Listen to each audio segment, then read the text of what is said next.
तिकडे चंद्रपूर जिल्ह्यातल्या मूल तालुक्यातील प्रसिद्ध सोमनाथ धबधबा मुसळधार पावसामुळे दुथडी भरून वाहतोय। धबधब्याचं रौद्र आणि मनमोहक रूप पाहायला परिसरात पर्यटकांची मोठी गर्दी होते। पर्यटकांची वाढती गर्दी आणि धबधब्यावरचा पाण्याचा वेग लक्षात घेता कोणतीही अनुचित घटना घडू नये यासाठी पोलीस प्रशासनानं परिसरात कडक बंदोबस्त तैनात केलाय।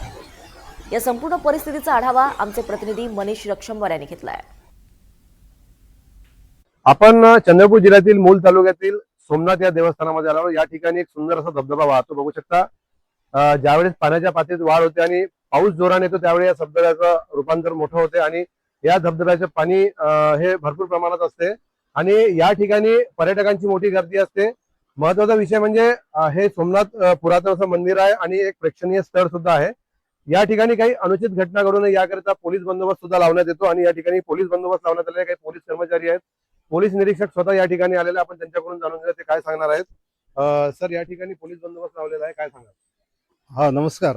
हे सोमनाथचं एक पुरातन शिव मंदिर आहे आणि इथनं पहाडातनं येणारा धबधबा अतिशय सुंदर आहे, परंतु पर्यटक लोकांची गर्दी जास्त असल्यामुळे कुठलाच अनुचित प्रकार घडू नये यासाठी आम्ही रेग्युलर पेट्रोलिंग ठेवतोय आणि इथे फिक्स पॉईंट सुद्धा लावण्यात येत आहे आणि कुठलाच अनुचित प्रकार घडू नये यासाठी काळजी घेण्यात येत आहे।